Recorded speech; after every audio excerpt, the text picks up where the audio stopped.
बीच एक बड़ी खबर आ रही है दिल्ली हिंसा को लेकर। ट्रैक्टर परेड में हिंसा की जांच और तेज हो गई है। दिल्ली पुलिस ने 50 उपद्रवियों की पहचान की है। उपद्रव में शामिल 14 ट्रैक्टर जब्त किए गए हैं, जबकि ट्रैक्टर मालिकों को दिल्ली पुलिस ने नोटिस देकर भी बुलाया है। फिलहाल पुलिस ने हिंसा से जुड़े 13 मामले क्राइम ब्रांच को ट्रांसफर भी कर दिए। तस्वीरें आप देख रहे हैं जिन उपद्रवियों की पहचान हुई है।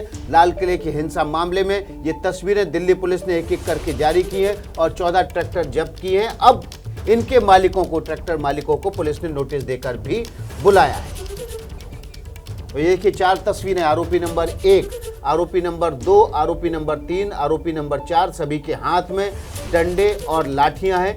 ये आरोपी नंबर 5, 6, 7, 8, ये देखिए लगातार इन आरोपियों को पहचानिए, इनके बारे में पुलिस को जानकारी दीजिए। 13, 14, 15, 16 आरोपी नंबर ये पहचानिए आप, इनको पुलिस के जानकारी दीजिए। आरोपियों की ये तस्वीरें आपके सामने हैं जिन्होंने लाल किले पर उपद्रव मचाया, तोड़फोड़ की, आगजनी की कोशिश की, पुलिस वालों पर हमला किया, लोगों की जान मुश्किल में डाली और सरकारी संपत्ति को भी नुकसान पहुंचाया। इसके अलावा बाकी दिल्ली की भी कुछ तस्वीरें हैं जो आईटीओ से लेकर दिल्ली के अलग अलग इलाकों की है, जहां पर 26 जनवरी गणतंत्र दिवस वाले दिन इन उपद्रवियों ने न केवल हिंसा फैलाने की कोशिश की, पुलिस वालों पर हमला किया, जान माल का नुकसान किया। 50 से ज़्यादा आरोपियों की पहचान हुई है। ये तस्वीरें पुलिस ने जारी की हैं। इनमें से कुछ अभी भी पहचान के लिए जारी की गई हैं। हमारा एबीपी न्यूज़ का भी आपसे रिक्वेस्ट है कि आप इन आरोपियों को पहचानिए और पुलिस को इस बारे में सूचना दें। यही हमारा काम है। एबीपी न्यूज़ न सिर्फ आपको खबर दिखाता है बल्कि आपको खबरदार भी करता है। इसीलिए अगर आप इनमें से किसी को भी जानते हैं, तुरंत दिल्ली पुलिस की मदद कीजिए। किसान आंदोलन के 70 दिन हो गए हैं, समाधान तो नहीं निकला, लेकिन 26 जनवरी के बाद दिल्ली पुलिस पहले से ज्यादा सख्त हो गई है।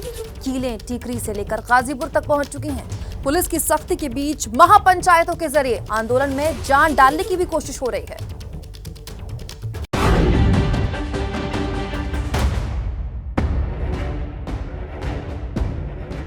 और सख्त हुई किसानों की कीलबंदी।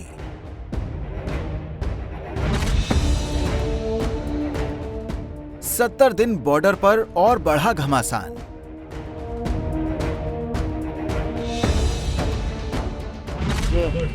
तो तैयारी पूरी है ना पीटने की? लेकिन मुझे लगता नहीं कि आज आपको मौका मिलेगा। पहले से ज्यादा सख्त हुई दिल्ली पुलिस। पहली तस्वीर सिंघू बॉर्डर की है और दूसरी तस्वीर गाजीपुर बॉर्डर की। सोमवार को दिल्ली पुलिस ने सिंघू पर जो दीवार बनाई थी, अब वो पुख्ता हो चुकी है। वहीं टीकरी की तरह अब गाजीपुर बॉर्डर पर भी किसानों पर कील तंत्र का पहरा नजर आ रहा है। किसान आंदोलन के बढ़ते दिनों के साथ साथ दिल्ली पुलिस का पहरा और भी गहरा होता जा रहा है। पुलिस के तल्ख होते तेवर को समझना है तो जरा इस वीडियो को देख लीजिए। ये शाहदरा के एडिशनल डीसीपी संजय सेन है। वीडियो सोमवार का है। पुलिस का कहना है कि उपद्रवियों को पीटने की बात कही जा रही है। तो तैयारी पूरी है ना पीटने की? लेकिन मुझे लगता नहीं कि आज आपको मौका मिलेगा। पुलिस की तरफ से आक्रामक रवैया अपनाने को लेकर खुद पुलिस कमिश्नर कह रहे हैं कि ये सारा इंतजाम इसलिए है क्योंकि 26 जनवरी जैसी हिंसा दोबारा न हो पाए। 26 तारीख को जिस प्रकार से जो ट्रैक्टर्स का इस्तेमाल किया गया था, सभी पुलिसकर्मी पे चढ़ा करके बैरिकेड को तोड़ करके सब कुछ किया गया, तो आप उस समय आपने कोई सवाल नहीं पूछा। हमने क्या किया है? हमने उस बैरिकेड को मजबूत किया है। पुलिस अपने बचाव में सफाई दे रही है, लेकिन बॉर्डर पर पुलिस की सख्ती बढ़ती जा रही है। सिंघू बॉर्डर पर तो 2-3 किलोमीटर पहले से ही आवाजाही को पूरी तरह से बंद कर दिया गया है। इस तरीके के बैरिकेडिंग के अलावा भी पुलिस ने चारों तरफ से सख्ती कर दी है। कोई बाहर वाला अंदर नहीं जा सकता, अंदर वाला बाहर नहीं आ सकता। जाहिर सी बात है इससे किसानों को दिक्कतें हो रही हैं, क्योंकि पहले आवागमन जो है वो खुला हुआ था, आवाजाही खुली हुई थी और लोग आते जाते थे, जरूरत का सामान लाते थे। लेकिन अब पुलिस के सख्ती की वजह से किसानों को दिक्कत हो रही है, आम लोगों को दिक्कत हो रही है। लेकिन पुलिस प्रशासन का कहना है कि ये सब कुछ सुरक्षा के मद्देनजर एहतियातन किया जा रहा है। किसान एकता मंच से महज 100 मीटर की दूरी पर किसान मजदूर संघर्ष कमेटी के मंच की खुले जेल की तरह घेराबंदी कर दी गई है। तो बैरिकेडिंग जहां पे सख्त कर दी गई है। पत्थर की तरफ ये पहली लेयर है, ये पत्थर की तरफ है, और जहां पे ये प्रदर्शन चल रहा है यहाँ पे चारों तरफ ही पुलिस द्वारा बैरिकेडिंग की गई है, और अगली तरफ जो लोहे के बैरिकेड है वो रखे गए हैं, और सामने पुलिस की कंपनियां जो पुलिस भी है उनके साथ जो और दस्ते हैं वो लगाए गए हैं। दिल्ली पुलिस किसानों का घेरा कस रही है तो किसान भी पुलिस से 2 कदम आगे चल रहे हैं। किसानों ने पीने के पानी के लिए सिंघू बॉर्डर पर अपना आरओ लगा दिया है। किसान मजदूर संघर्ष कमेटी का दावा है कि शिकायत के बाद पुलिस ने शौचालय और पीने के पानी की सुविधा बहाल कर दी है, लेकिन इंटरनेट पर बैन जारी है। वहीं गाजीपुर में लगातार बढ़ती तैनाती को राकेश टिकैत जनता को परेशान करने का हथकंडा बता रहे हैं। जल बुट के कुछ पानी के टैंकर आए हैं, उधर लंगर की ओर को बैरिकेड पीछे करने का सवाल था, वो भी पुलिस मानी है। जो पीछे बैरिकेडिंग हो रही है अभी वो बंद नहीं हुई है।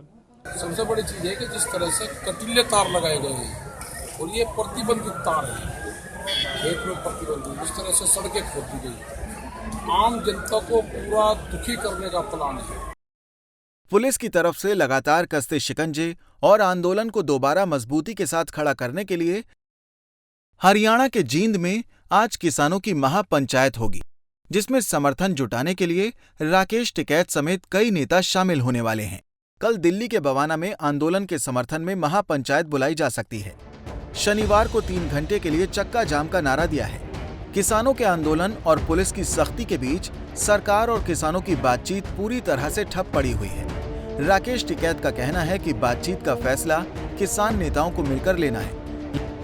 ये सरकार पहले अगर बात उनको करनी है, पहले माहौल को इसको शांत करो, ये टेरर बैठाने का काम कर रहे वो नहीं चलेगा। आप आंदोलन में हैं और कोई अन्य आंदोलन घोषित करने की आवश्यकता नहीं है। आप थोड़ा आगे बढ़ें और हमारे प्रस्ताव पर विचार करें, निर्णय की ओर बढ़ें, जिससे किसान भी अपने घर जाएं और देश में भी शांति स्थापित हो। सरकार और किसानों के बीच की लड़ाई में फिलहाल जमीन पर जवान और किसान आमने सामने नजर आ रहे हैं और दिल्ली की सीमाओं का हाल देश की सरहद जैसा नजर आ रहा है। हमारी अगली स्पेशल रिपोर्ट में बात किसान आंदोलन की होगी, जिसका आज 70वां दिन है। दिल्ली में चल रहे इस आंदोलन में आगे क्या होगा, कब तक चलेगा, इसको लेकर बड़ी खबर आ रही है कि किसान नेता राकेश टिकैत ने कहा है कि आंदोलन अक्टूबर तक खत्म नहीं होगा। टिकैत ने कल गाजीपुर बॉर्डर पर मंच से कहा, जब तक कानून वापसी नहीं तब तक घर वापसी नहीं। टिकैत ने यह भी कहा कि आंदोलन चलता रहेगा और अक्टूबर में किसान देश भर में 40 लाख ट्रैक्टर से रैली निकालेंगे। अब आपको सुनाते हैं कि इसी तरह राकेश टिकैत ने कब कब अल्टीमेटम दिया है। कितने दिन की तैयारी करके बैठे हैं आप लोग? यहाँ तो कूलर के ऑर्डर दे दिए हमने। मतलब गर्मियों तक का प्लान तो अभी से कर लिया। लंबा है। बिल भी वापसी होंगे, अगर बिल वापसी नहीं हुए, अगर कानून वापसी नहीं होंगे तो राकेश टिकैत सरकार से हमारा ये है कि किसान ने पहले भी वो दिया था कि बातचीत से इसका समाधान निकलेगा। बिल वापसी नहीं तो घर वापसी नहीं। बात सुनने की अक्टूबर तक का हमने टाइम सरकार को दिया है। हम अगर सरकार नहीं ये कोई करेगी, हम देश की यात्रा पर निकलेंगे। जो 40 लाख टारगेट ट्रैक्टरों का है वो जुड़ता रहेगा। एक स्टेट से दूसरे स्टेट हम जाते रहेंगे। ये आंदोलन भी यहाँ पर चलते रहेंगे। हम देश पर निकलेंगे और ये बिल ही वापसी होंगे। एक तरफ आंदोलन जहां लंबा खिंचता जा रहा है, वहीं किसानों के मुद्दे ने बजट सत्र का माहौल भी गर्म कर दिया है। बजट सत्र के दूसरे दिन यानी कि कल संसद के दोनों सदनों में जबरदस्त हंगामा हुआ। हंगामा इस कदर बढ़ा कि राज्यसभा को 4 बार तो लोकसभा को 2 बार स्थगित करना पड़ा और आखिर में पूरे दिन के लिए सदनों को स्थगित कर दिया गया।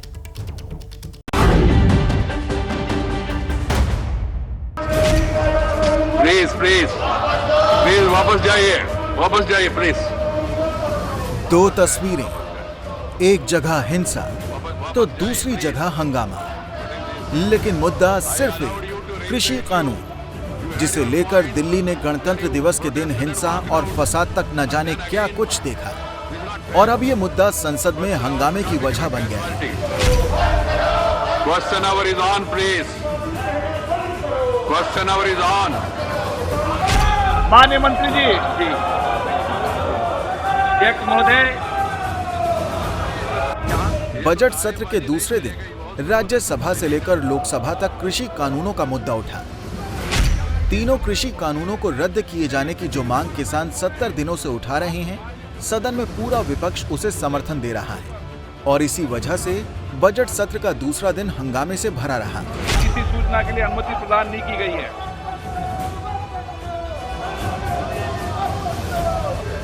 हंगामे की शुरुआत हुई राज्यसभा से। उपराष्ट्रपति वेंकैया नायडू ने जैसे ही प्रश्नकाल शुरू किया, किसानों के मुद्दे पर विपक्ष ने वॉकआउट कर दिया। आप सेपरेट मान के बोलिए। विपक्ष के जाने से सवाल जवाब का सिलसिला शांति से चलता रहा। इस बीच अचानक पीएम मोदी सदन में बैठे दिखते हैं। पीएम की ये तस्वीर सामने आती ही है कि पीछे से विपक्ष भी वहां आ धमकता है और शोरगुल बढ़ जाता है, जिससे उपराष्ट्रपति नाराज हो गए। हंगामा बढ़ा तो वेंकैया नायडू की नाराजगी भी बढ़ गई। हंगामे के बीच विपक्ष सिर्फ एक ही मांग करता रहा। जहां एक तरफ सर्द पूस की रातों में लोग परेशान हो रहे, संसद कम से कम चर्चा करे। यहाँ पर चर्चा होनी जरूरी, बाहर सड़क पे हो रही है, यहाँ पर भी हो जाए। House is adjourned to meet at 10:30। इस मांग और हंगामे के बीच राज्यसभा 4 बार स्थगित हुई और देर शाम तक कार्यवाही सही से नहीं चल सकी। माननीय अध्यक्ष जी। राज्यसभा के बाद बारी आई लोकसभा की। शाम 4 बजे सदन की कार्यवाही जैसे ही शुरू हुई, साफ हो गया कि हंगामा और बढ़ेगा। आज बहुत जोश में दिख रहे हो, क्या बात है? जोश में हो? पूरा विपक्ष किसानों के मुद्दे पर चर्चा चाहता था, लेकिन स्पीकर का मत कुछ और था। माननीय सदस्यगण, मैं सभी माननीय सदस्यों को पर्याप्त समय, पर्याप्त अवसर दूंगा। आप सब अपनी सीट पर विराजें। जिन विषय पर आप उठा रहे हैं उन विषय पर मैं चर्चा करने का आपको मौका दूंगा। आप सीट पर जाएं और चर्चा शुरू करें क्वेश्चन आवर के बाद। हालात इतने हंगामेदार हो गए कि शुरुआती 6 मिनट के बाद ही सदन को स्थगित करना पड़ा। सभा की कार्रवाई 5 बजे तक के लिए स्थगित की जाती है। 45 मिनट बाद सदन फिर से उठा तो सबसे पहले सदन में कांग्रेस के नेता अधीर रंजन बोले और सरकार पर आरोपों की बौछार कर दी। 170 किसान की जो मुद्दा है सर, आज किसान के ऊपर जिस ढंग से अत्याचार हो रहे हैं, लगता है कि हम ब्रिटिश जमाने में पहुंच गए हैं। चलिए, ब्रिटिश जमाना महसूस हो रहे हैं। सरकार सदन के भीतर भी और सदन के बाहर भी हमेशा चर्चा के लिए तैयार रही है। विपक्ष की गर्मी और कृषि मंत्री की नरमी वाले अंदाजे बयां से हंगामा और बढ़ गया। नौबत ये आ गई कि सिर्फ 10 मिनट के भीतर ही दूसरी बार सदन को स्थगित करना पड़ा। माननीय, आप प्लीज सीट पर जाकर बोले। जितनी जोर से नारे लगा रहे हैं उतनी देर से आप जोर से बोलें। सभा की कार्रवाई को 7 बजे तक के लिए स्थगित की जाती है। कुल मिलाकर सदन सिर्फ इसलिए नहीं चल सका कि सरकार चाहती थी किसानों के मुद्दे पर चर्चा उसके तय वक्त के हिसाब से, और विपक्ष चाहता था कि वो जब कहे चर्चा तब हो। किसानों को सताया जा रहा है और हम ये चाहते हैं कि जो किसान इन 3 कानूनों के खिलाफ लड़ रहा है उसको सपोर्ट करने के लिए हम सभी लोग कोशिश कर रहे हैं। आप किसान का मामला भी उठाइए, अगर समय ज़्यादा है चाहिए तो समय भी ज़्यादा देने के लिए तैयार है, और उस चर्चा का उत्तर सरकार देने के लिए तैयार है, तो चर्चा तो करना चाहिए। इस गर्मा गर्मी के बीच बजट सत्र का आज तीसरा दिन है। विपक्ष की अदावत और सरकार के तेवरों को देखते हुए इस बात की पूरी उम्मीद है कि आज का दिन भी हंगामेदार रहने वाला है। राष्ट्रपति जी के अभिभाषण पर चर्चा करने जा रहे हैं। तो हम लगातार आपको बता रहे हैं कि कैसे दिल्ली पुलिस लाल किला कांड में एक्शन है। इससे पहले 50 तस्वीरें एबीपी न्यूज ने आपके सामने रखी थी। उन 50 तस्वीरों में 20 तस्वीरें एबीपी न्यूज के पास हैं, जिनमें से आप भी अपने आसपास के लोगों को पहचान सकते हैं और ये जान सकते हैं, जानकारी दे सकते हैं दिल्ली पुलिस को कि क्या यही वो लोग हैं जिन पर कार्रवाई दिल्ली पुलिस करने की तैयारी कर रही है। संसद से लेकर सड़क तक किसानों पर हंगामा हो रहा है और इस बीच दिल्ली पुलिस ने हिंसा फैलाने वालों पर शिकंजा कसना शुरू कर दिया है। हालांकि लाल किला हिंसा का मुख्य आरोपी अब तक फरार है। किसान आंदोलन को लेकर अब सुप्रीम कोर्ट में भी सुनवाई होने वाली है।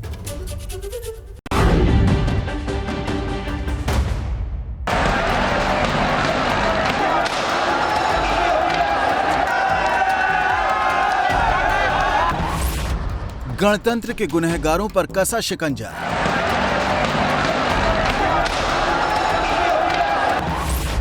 पचास से ज्यादा हुड़दंगियों की पहचान। पुलिस ने जारी की दंगाइयों की तस्वीरें। मुख्य आरोपी दीप सिद्धू अब भी लापता। किसान आंदोलन पर सुप्रीम कोर्ट में सुनवाई।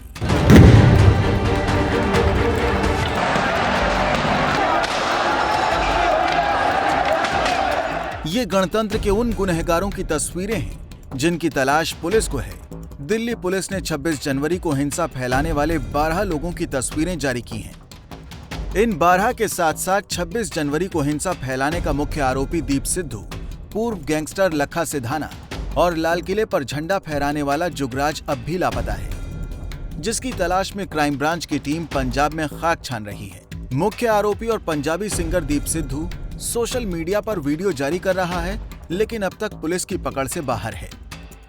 लाल किले वाली एफआईआर में दीप सिद्धू का नाम बाद में शामिल किया गया, लेकिन दीप सिद्धू कहां अंडरग्राउंड है ये जानकारी पुलिस को भी नहीं है। दीप सिद्धू के दोनों फोन बंद हैं। सूत्रों की माने तो दीप सिद्धू अपनी लोकेशन लगातार बदल रहा है। फिलहाल दीप सिद्धू की तलाश में क्राइम ब्रांच की कई टीमें पंजाब में खाक छान रही हैं। फरार दीप सिद्धू की लोकेशन 26 जनवरी के बाद हरियाणा और फिर पंजाब हुई। जानकारी के मुताबिक अब दीप सिद्धू के बिहार में छिपे होने का शक जताया जा रहा है। दिल्ली पुलिस ने तीनों आरोपियों की तलाश और तेज कर दी है। क्राइम ब्रांच की 13 टीमें जांच कर रही हैं, जिन्होंने 50 से ज्यादा हुड़दंगियों की पहचान कर ली है। अब तक 14 ट्रैक्टर जब्त भी किए गए हैं। पुलिस अपनी कार्रवाई आगे बढ़ा रही है, साथ ही दावा भी कर रही है कि कसूरवारों को किसी भी तरह बख्शा नहीं जाएगा। ईमेल्स मिले हैं, बहुत सारे पिक्चर्स मिले हैं, तो उन सभी को खंगाला जा रहा है। उन सभी से एफआरएस के माध्यम से, वीडियो एनालिसिस के माध्यम से हम उसको छानबीन कर रहे हैं और जिसका भी इसमें शमूलियत है उसके खिलाफ कानूनी प्रक्रिया जरूर शुरू होगी। 26 जनवरी की हिंसा का केस अब सुप्रीम कोर्ट भी पहुंच चुका है, जिस पर आज सुनवाई होने वाली है। हिंसा से जुड़ी कल 5 याचिकाएं आई हैं, जिसमें हिंसा को देश विरोधी ताकतों की साजिश, अंतर्राष्ट्रीय साजिश की आशंका में एनआईए की जांच, पुलिस सरकार की लापरवाही तो किसी में रिटायर्ड जज की अध्यक्षता में आयोग गठन की मांग की गई है। किसान आंदोलन को लेकर गृह मंत्रालय ने लोकसभा में लिखित जवाब भी दिया है, जिसमें राज्यों के सिर पर ठीकरा फोड़ा गया है। किसान आंदोलन के दौरान गई जानों पर गृह मंत्रालय ने कहा, जांच और जान माल की रक्षा की जिम्मेदारी मुख्य रूप से संबंधित राज्य सरकारों की होती है। 26 जनवरी को कई जगहों पर पुलिस और प्रदर्शनकारियों के बीच झड़प पर गृह मंत्रालय ने पुलिस का बचाव करते हुए कहा, किसान काफी उग्र हो गए थे और पुलिस वालों पर हमले भी किए, इसलिए पुलिस के पास उन्हें रोकने और नियंत्रित करने के लिए आंसू गैस, वाटर कैनन और हल्के बल प्रयोग के अलावा कोई रास्ता नहीं था। सरकार और पुलिस के तेवर से साफ है कि हुड़दंगियों के खिलाफ कार्रवाई में कोताही नहीं बरती जाएगी। पोस्टर जारी करके पुलिस ने इस ओर इशारा भी कर दिया है। दिल्ली हिंसा में कई आंदोलनकारी घायल हुए तो कई पुलिस वाले भी घायल हुए। कई बार तो पुलिस वाले हिंसक भीड़ में बुरी तरह फंस गए। ऐसे हालात में आपने कई बार देखा होगा कि जूनियर जवान अपने सीनियर की जान बचाते हैं, लेकिन दिल्ली पुलिस के 2 सीनियर अधिकारियों का चेहरा सामने आया है, जिन्होंने अपने जूनियर की जान अपनी जान की परवाह किए बगैर बचाई।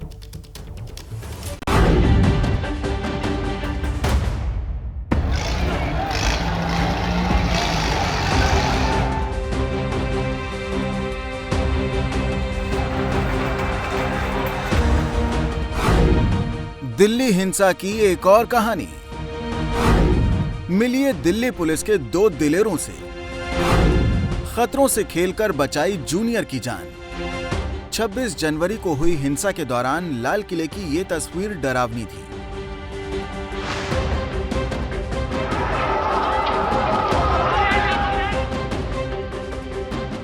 हिंसक भीड़ के आगे संयम बरत रहे दिल्ली पुलिस और अर्धसैनिक बलों को अपनी जान बचानी भारी पड़ रही थी। लेकिन इसी हिंसा के बीच से दिल्ली पुलिस के 2 हीरो की तस्वीरें सामने आई हैं। एक हैं दिल्ली पुलिस के additional DCP south Parvinder Singh और दूसरे हैं एडिशनल डीसीपी आउटर सुधांशु धामा। अक्सर जूनियर अधिकारी अपने सीनियर की जान बचाते हैं। दिल्ली में 26 जनवरी को हुई हिंसा के दौरान इन आईपीएस अधिकारियों ने हिंसा में फंसे अपने जवानों की जान बचाई। सबसे पहले आपको मिलवाते हैं additional DCP south Parvinder Singh से। 26 जनवरी को नांगलोई के पास भीड़ हिंसक हो गई थी। भीड़ पुलिस को निशाना बना रही थी। पुलिस के जवान शांति की अपील कर रहे थे, लेकिन भीड़ हिंसा पर आमादा थी। इसी भीड़ में दिल्ली पुलिस का एक जूनियर जवान फंस गया था। जब यह खबर परविंदर सिंह को मिली तो उन्होंने अपनी जान की परवाह किए अपने जवान को हिंसक भीड़ से बचाकर बाहर निकाला। कुछ फोर्स लगाकर उनको निकालने की कोशिश की गई, उनको बचाने की कोशिश की गई। तभी ये मालूम चला कि एक हमारा साथी जवान जो है उसको भीड़ ने पीछे की तरफ ले जा रहे हैं, नजफगढ़ रोड की तरफ। तो उसको बचाने के लिए फिर वहाँ जो अवेलेबल बल था उसको साथ में लेकर हम लोगों ने कोशिश करी। उस भारी विरोध के बावजूद भी उस तक हम पहुँचे, फिर उसको वहाँ से निकाल के लाने में भी कामयाब रहे। दिल्ली पुलिस के दूसरे हीरो हैं एडिशनल डीसीपी सुधांशु धामा। दिल्ली में हिंसा के दौरान डीसीपी सुधांशु धामा को आउटर दिल्ली की जिम्मेदारी मिली थी। हिंसा के दौरान एडिशनल डीसीपी साउथ के ऑपरेटर हेड कांस्टेबल मनोज लोगों के बीच फंस गए थे। एडिशनल डीसीपी आउटर सुधांशु धामा को जैसे ही अपने जवान के फंसने की जानकारी मिली, वो भीड़ के बीच घुसे। उन्होंने अपने जवान मनोज को भीड़ से बचाया और उसे भीड़ से बाहर लेकर आए। अपने जवान को बचाने के दौरान उन्हें हाथ में चोट भी आई है। एक पथराव था, उसी दौरान मेरे को भी कुछ इंजरी हो गई। बट इम्पॉर्टेंट चीज़ ये है कि हम डटे रहे एंड तक, और जब तक ये पॉसिबल हुआ हमने उनको निर्धारित रास्ते पे जो जाने की कोशिश नहीं कर रहे थे, कोशिश की कि उनको उसी पर भेजा जाए, and we tried our best. शुक्रिया सर। तो ये आपने सुना, ये एडिशनल डीसीपी आउटर हैं और ये एडिशनल डीसीपी साउथ हैं। दोनों ने ही 26 जनवरी को अपने एक जूनियर को भीड़ से बचाया था, जब भीड़ काफ़ी तादाद में थी और हिंसक हो चुकी थी, पुलिस पर हमला भी कर रही थी। यही वजह है कि कांस्टेबल मनोज ने दिल्ली पुलिस कमिश्नर के साथ हुई बैठक में अपने सीनियर सुधांशु धामा का शुक्रिया किया। सबसे अच्छा सहयोग हमें ये लगा लीड करने में, सब मेरे डीसीपी साहब जो मुझे निकाल के लाए वहाँ बीच में से, उनके भीड़ के बीच में से, मैं भूल नहीं सकता ऐसे लीडर डीसीपी साहब। अब मैं दोबारा तैयार हो रहा हूँ फिर लड़ने के लिए। जय हिंद। ऐसे में दिल्ली में किसानों का आंदोलन आज भी जारी है और दिल्ली पुलिस तनाव के बीच आज भी मुस्तैदी से अपनी ड्यूटी कर रही है। तो नमस्ते भारत में सुबह 8 बजे से 9 बजे तक हम देश दुनिया की हर खबर दिन की शुरुआत में ही आपके सामने रख देते हैं। दिल्ली बॉर्डर से अब लिए चलते हैं आपको महाराष्ट्र, जहां एक बार फिर हिंदुत्व को लेकर बीजेपी और शिवसेना आमने सामने हैं। इन सवालों के तार जुड़े हैं अलीगढ़ के मुस्लिम विश्वविद्यालय से। पूरा मामला रिपोर्ट बताइए। हिंदुओं के अपमान पर कसा शर्जील पर शिकंजा। शर्जील की जुबान पर गरमाई सियासत। हिंदुस्तान में हिंदू समाज बुरी तरीके से का है। ये वही विवादित बयान है जिसके बाद अलीगढ़ यूनिवर्सिटी के छात्र शर्जील उस्मान सुर्खियों में आ गए। हिंदू संगठनों और बीजेपी के विरोध के बाद शर्जील उस्मान के खिलाफ पुणे में मामला दर्ज करा दिया गया है। शर्जील पर सामाजिक भावना को ठेस पहुंचाने और समाज के बीच मतभेद फैलाने का आरोप लगाया गया है। इस बीच बीजेपी ने शर्जील को मुद्दा बनाकर शिवसेना के हिंदुत्व की पहचान पर निशाना साधा।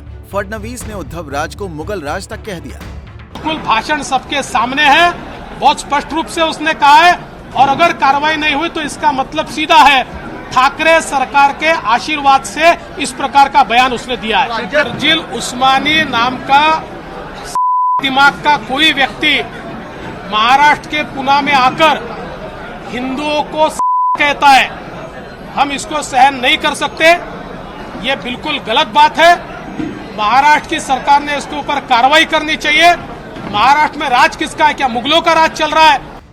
महाराष्ट्र के रण में बीजेपी जिस मुद्दे पर शिवसेना को घेर रही है वो विवादास्पद बयान 31 जनवरी का है। पुणे में अलगार परिषद का कार्यक्रम था।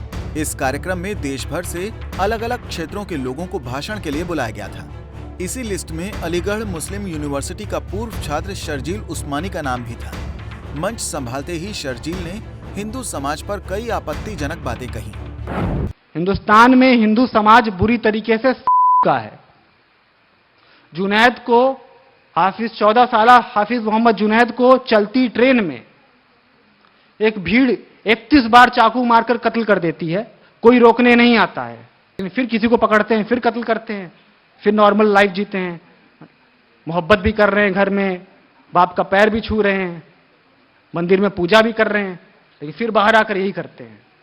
तो इसको इस तरीके से नॉर्मलाइज कर दिया है, इस तरीके से आम बना दिया है कि लिंचिंग हो रही है, कोई बात नहीं। शर्जील हिंदू धर्म तक ही नहीं रुका, उसने आतंकियों को निर्दोष बताकर देश की सुरक्षा में जुटी एजेंसियों पर सवाल खड़े किए, मुसलमानों के साथ दोयम दर्जे के नागरिक जैसा व्यवहार करने का आरोप लगाया। आज से पहले हिंदुस्तान में मुसलमान को कत्ल करने के लिए वजह चाहिए होती थी। नहीं, ये इंडियन मुजाहिदीन से जुड़ा हुआ था, ये सिमी का मेंबर है, ये कहानी बनाई जाती थी। नहीं चाहिए, मुसलमानों मार देंगे। शर्जील के विवादित बयान से फिलहाल महाराष्ट्र की राजनीति गर्म है, जिसकी चिंगारी आने वाले कुछ दिनों तक गठबंधन सरकार पर जलती रहेगी। हिंदुस्तान में हिंदू समाज बुरी तरीके से महाराष्ट्र में हिंदुत्व पर बीजेपी शिवसेना को घेर रही है, तो दिल्ली में बंगाल पर बीजेपी ने बड़ी बैठक की है। इस बैठक में 6 फरवरी से होने वाली परिवर्तन यात्रा का कार्यक्रम फाइनल हो गया है। 6 फरवरी को बीजेपी अध्यक्ष जेपी नड्डा परिवर्तन यात्रा की शुरुआत करेंगे। 11 फरवरी को कूच बिहार में गृह मंत्री अमित शाह इसमें शामिल होंगे।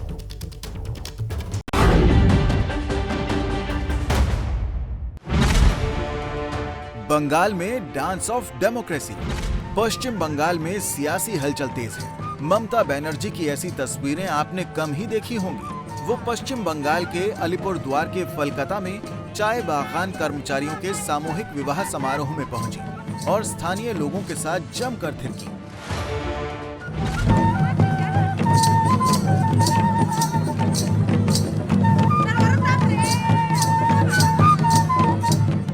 इस सामूहिक विवाह समारोह और इसमें ममता की खुशी इसलिए भी अहम है क्योंकि जिन 450 युवक युवतियों का विवाह हुआ, उनको या उनके परिवार वालों को पश्चिम बंगाल सरकार ने पट्टे पर जमीन दी थी। केंद्रीय बजट के अगले दिन हुआ ये कार्यक्रम इस मायने में भी खास है क्योंकि चाय बागानों के लिए बजट में कई बड़े ऐलान किए गए हैं। दिल्ली बार बार बोलबे इलेक्शन आसले चाय बागान को खुल देगा और जब चुनाव चला जाएगा भाग जाएगा, पूरा चाय बागान का बात भूल जाएगा। कभी कभी बात करते हैं लेकिन काम नहीं करते। बंगाल को लेकर कोलकाता से लेकर दिल्ली तक हलचल फिर तेज हो गई है। अलीपुरद्वार में ममता बनर्जी आज रैली करने वाली है। रैली दोपहर 12:30 बजे शुरू होगी। उत्तर बंगाल में ममता की ये इस साल की पहली चुनावी रैली है। ममता को घेरने के लिए बीजेपी भी रणनीति बनाने में जुटी है। मंगलवार देर रात तक दिल्ली में बीजेपी की बड़ी बैठक हुई, जिसमें कैलाश विजयवर्गीय के साथ दिलीप घोष और मुकुल रॉय समेत पार्टी के बड़े नेताओं ने मंथन किया। खास बात ये रही कि हाल ही में ममता का साथ छोड़ने वाले शुभेंदु अधिकारी और राजीव बनर्जी भी इसमें शामिल हुए। बैठक के बाद पश्चिम बंगाल के बीजेपी प्रभारी कैलाश विजयवर्गीय ने बताया कि 6 फरवरी से बंगाल में परिवर्तन यात्रा शुरू होगी, जिसमें 11 फरवरी को गृह मंत्री अमित शाह शामिल होंगे। परिवर्तन यात्रा निकलने वाली है देश में, प्रदेश में 5 और 6 तारीख को नड्डा जी एक यात्रा का उद्घाटन करेंगे। 11 तारीख को गृह मंत्री जी कूच बिहार से प्रारंभ करेंगे। प्रधानमंत्री जी भी जाएंगे क्या? प्रधानमंत्री जी का परिवर्तन यात्रा से कोई मतलब नहीं, बाकी हाँ उनका एक कार्यक्रम जरूर है हल्दिया में, वो शासकीय कार्यक्रम। अमित शाह को 30 जनवरी को ही कोलकाता जाना था। 31 जनवरी को हावड़ा में रैली थी, लेकिन दिल्ली में इजरायल दूतावास के बाहर हुए धमाके के बाद ये दौरा रद्द हो गया। ये 31 जनवरी के हावड़ा के मंच की तस्वीर है, जिसमें टीएमसी छोड़ने वाले नेता बीजेपी के नेताओं के साथ पहला मंच साझा कर रहे हैं। बीजेपी में शामिल हुए राजीव बनर्जी, वैशाली डालमिया और प्रबीर घोषाल ने टीएमसी पर जमकर हमला बोला। अब खबर है कि जिस मैदान में पिछले दिनों बीजेपी ने रैली की, हावड़ा के उसी डुमुरजोला मैदान पर 7 फरवरी को ममता बनर्जी जवाबी रैली करने वाली है। बंगाल के चुनावी मैच में सियासत के सुपर कप्तान प्रधानमंत्री मोदी की एंट्री भी होने वाली है। 7 फरवरी को हल्दिया जाएंगे प्रधानमंत्री, जहां एक सरकारी कार्यक्रम में ममता बनर्जी भी उनके साथ मंच साझा करने वाली हैं। तो आत्मनिर्भर भारत आज गरजेगा आसमान में बेंगलोर के, ये बात हम इसलिए कह रहे हैं क्योंकि लगातार हम आपको बता रहे हैं किस तरह से एयर इंडिया शो है, जो है एयर इंडिया शो जो है वो 2 साल में जो एक बार होता है, वहाँ पर आज 400 से ज़्यादा दुनिया भर के हवाई जहाज कंपनियाँ पहुँचेंगी और एयर शो में हिस्सा लेंगी। हमारा बुलेटिन रक्षा क्षेत्र में नए नए कीर्तिमान बनाते स्वदेश को समर्पित है। रक्षा क्षेत्र में आज का दिन भारत के लिए 2 वजहों से बेहद खास है। पहली वजह यह है कि पूरी दुनिया आसमान में आत्मनिर्भर भारत की गवाह बनने वाली है, और दूसरी ये कि भारतीय वायुसेना की ताकत में इजाफे के लिए आज भारत सरकार बहुत बड़ी डील पर आधिकारिक मोहर भी लगा देगी। और सबसे पहले आपको दिखाते हैं मेड इन इंडिया की मुहिम को मजबूत करती आसमान में स्वदेश की ताकत।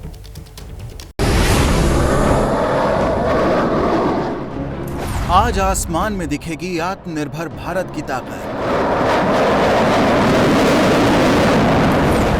दुनिया देखेगी भारत की अभेद वायु शक्ति।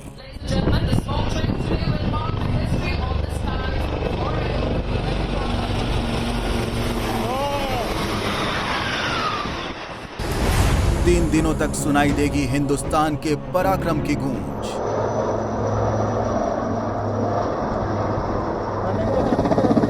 शौर्य के साथ सटीक हमला,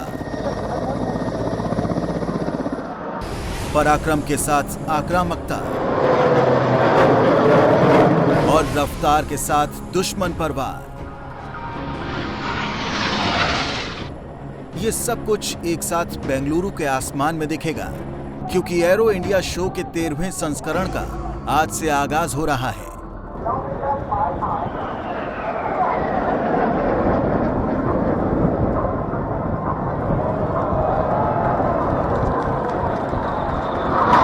एशिया के इस सबसे बड़े एरो शो में भारत की तैयारी देख दुनिया का चौंकना तय है, क्योंकि 5 फरवरी तक चलने वाले इस एयर शो में आत्मनिर्भर भारत की सबसे बड़ी तस्वीर दिखेगी। आगाज होगा आत्मनिर्भर फॉर्मेशन से। इस फॉर्मेशन में भारत अपने उन विमानों की नुमाइश करेगा जो स्वदेशी तकनीक से बनकर तैयार हुए हैं।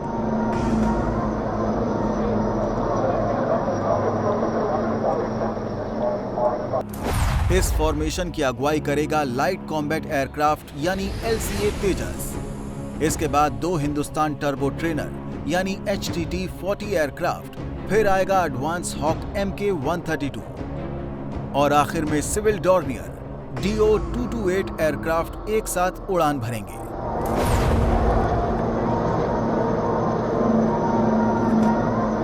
मैं यह मानता हूं कि इंडिजिनस एयरक्राफ्ट की तैनाती से केवल हमारे सरहद की ही सुरक्षा नहीं, केवल हमारे सरहद की ही सुरक्षा नहीं होगी, बल्कि हम सभी भारतवासियों के स्वाभिमान की भी सुरक्षा होगी। रूस की मदद से भारत में ही तैयार किए जा रहे सुखोई लड़ाकू विमान भी आसमान में गरजते दिखाई पड़ेंगे। और इस वक्त तस्वीरों में जो आप देख रहे हैं वो है C-17 ग्लोबमास्टर सुपर हरक्यूलिस, और उसके पीछे जो आप देख रहे हैं Su-30 MKI एयरक्राफ्ट का ये फॉर्मेशन इस वक्त आप देख सकते हैं।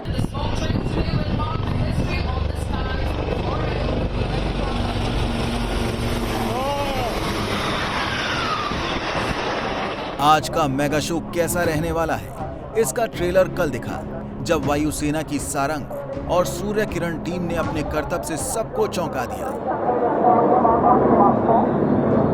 वायुसेना की ये दोनों एक्रोबैटिक टीम अब तक अलग अलग करतब दिखाती आई हैं, लेकिन दोनों टीमों ने एक साथ आसमान में करतब दिखाया।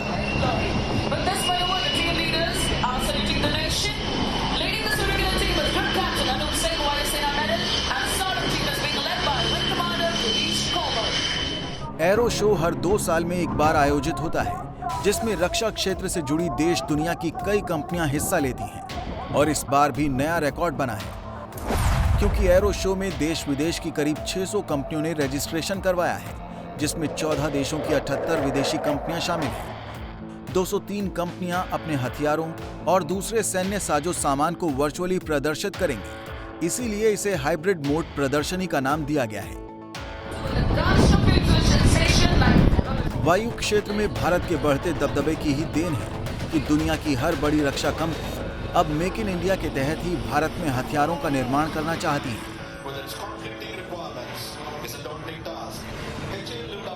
फिर चाहे वो अमेरिका की बोइंग कंपनी हो, जो भारत में F-15EX फाइटर जेट बनाना चाहती है, या फिर एयरबस, जो टाटा के साथ मिलिट्री ट्रांसपोर्ट एयरक्राफ्ट तैयार करना चाहती है।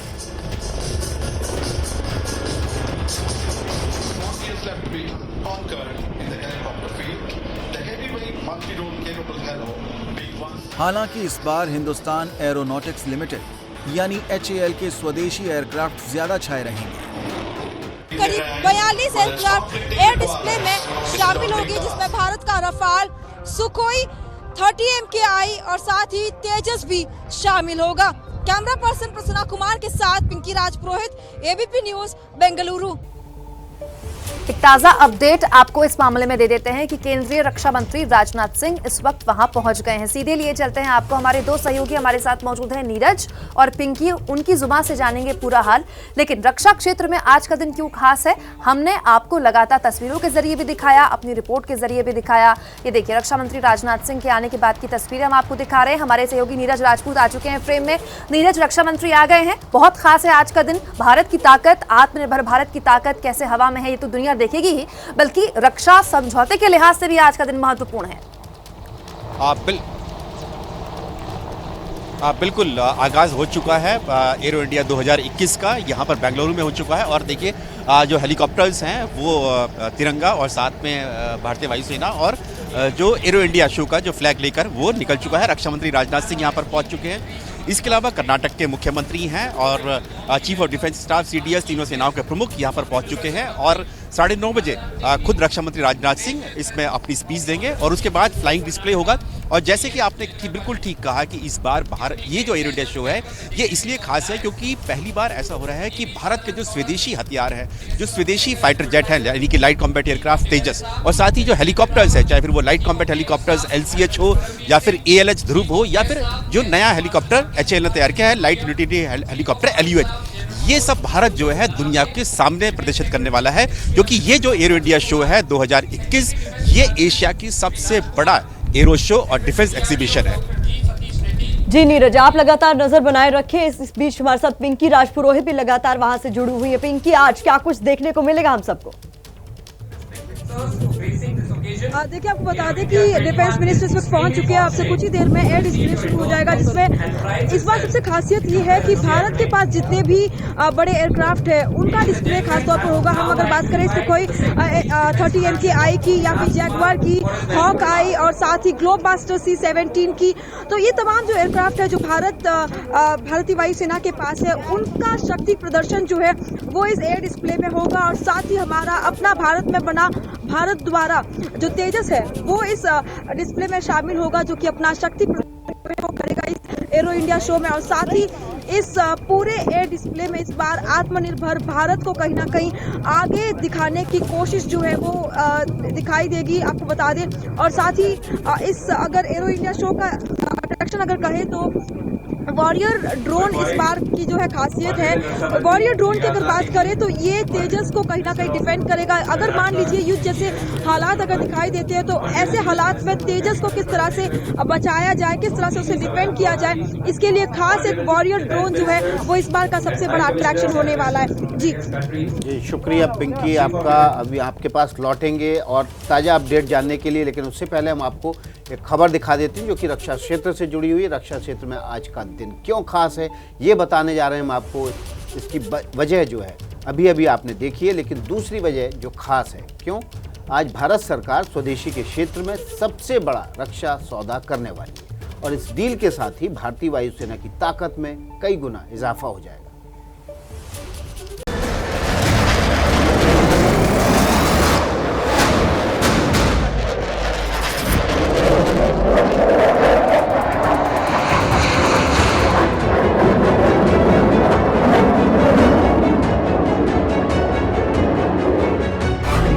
भारतीय वायुसेना की ताकत में होगा बड़ा इजाफा।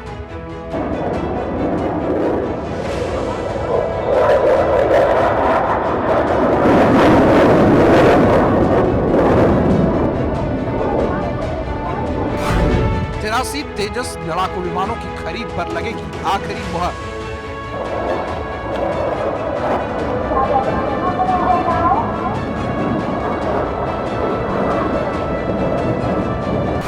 अगले कुछ सालों में वायुसेना में तेजस के 4 नए स्क्वाड्रन।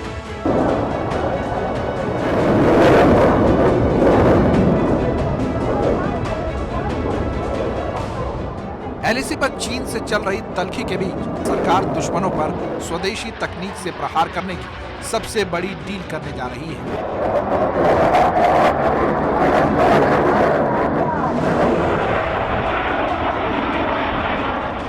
13 जनवरी को कैबिनेट कमेटी ऑन सिक्योरिटी यानी CCS ने 83 तेजस लड़ाकू विमान की खरीद को हरी झंडी दे दी थी। बेंगलुरु एयर शो के पहले दिन 48,000 करोड़ रुपए की इस डील पर आधिकारिक मुहर लग जाएगी। डील के तहत 83 में से 73 तेजस MK1 लड़ाकू विमान होंगे, जबकि 10 MK1 प्रशिक्षण विमान होंगे। This is just the beginning of an inspiring story with many amazing chapters to unfold. स्वदेशी तकनीक से विकसित चौथी पीढ़ी का तेजस लड़ाकू विमान वायुसेना के गेम चेंजर साबित होगा, क्योंकि तेजस के 2 स्क्वाड्रन पहले से ही वायुसेना में शामिल हो चुके हैं और 73 लड़ाकू विमान आने से 18 विमानों के 4 और स्क्वाड्रन तैयार हो जाएंगे और वायुसेना को अपने इस नए योद्धाओं का लंबा इंतजार न करना पड़े। इसलिए खुद बेंगलुरु में रक्षा मंत्री राजनाथ सिंह ने Tejas aircraft second line of production का उद्घाटन किया। दूसरा प्रोडक्शन प्लांट बनने से HAL हर साल 16 से 18 एयरक्राफ्ट तैयार कर सकेगी। माना जा रहा है कि अगले 36 महीने में HAL पहला LCA Mark 1A वायुसेना को सौंप देगी। साल 2028-29 तक सभी 83 लड़ाकू विमान वायुसेना को सौंपने का प्लान है। मेक इन इंडिया के तहत बना लाइट कॉम्पैक्ट एयरक्राफ्ट तेजस अपनी कैटेगरी में उन्नत लड़ाकू विमानों में से एक है। खुद वायुसेना प्रमुख RK भदौरिया कई मौके पर इसकी तारीफ कर चुके हैं और इसकी ठोस वजह भी है। तेजस एक मल्टी रोल फाइटर जेट है जो हवा से हवा और हवा से जमीन पर मार करने में सक्षम है। तेजस में एक साथ 9 तरह के हथियार लोड और फायर किए जा सकते हैं। तेजस में एंटी शिप मिसाइल, बम और रॉकेट भी लगाए जा सकते हैं। तेजस की रेंज 1850 किलोमीटर है, जिसमें बियॉन्ड विजुअल रेंज मिसाइलें लग सकती हैं, यानी जो टारगेट आंखों से नहीं दिख सकता उससे भी निशाना बनाया जा सकता है। तेजस का कॉकपिट 336 डिग्री विजिबिलिटी और सबसे नए नेविगेशन सिस्टम से लैस है। इसमें जैमर प्रोटेक्शन तकनीक है ताकि दुश्मन की सीमा के करीब कम्युनिकेशन बंद ना हो। तेजस मार्क 1A हवा से हवा में रिफ्यूलिंग करने में भी सक्षम है। साल 2016 में इसका पहला स्क्वाड्रन वायुसेना में शामिल हुआ था और पिछले 5 सालों में इसने हर मोर्चे पर खुद को अव्वल साबित किया है। लद्दाख से लेकर पश्चिम हवाई सीमा तक की निगरानी भी तेजस ने की है। तो चलिए एक बार फिर से आपको लिए चलते हैं बेंगलुरु, जहां एरो इंडिया शो शुरू हो गया है। रक्षा मंत्री राजनाथ सिंह ने एरो इंडिया शो का शुभारंभ किया है। 10:15 बजे से फ्लाई पास्ट शुरू होगा। आपको दिखाते हैं बेंगलुरु से आ रहे एरो इंडिया शो की ये तस्वीरें।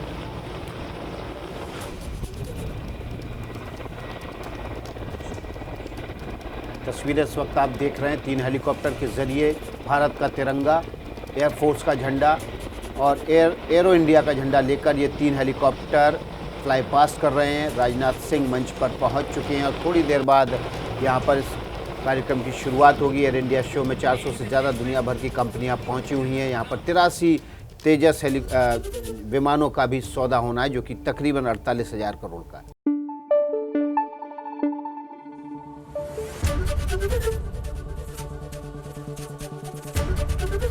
ABP न्यूज आपको रखे आगे।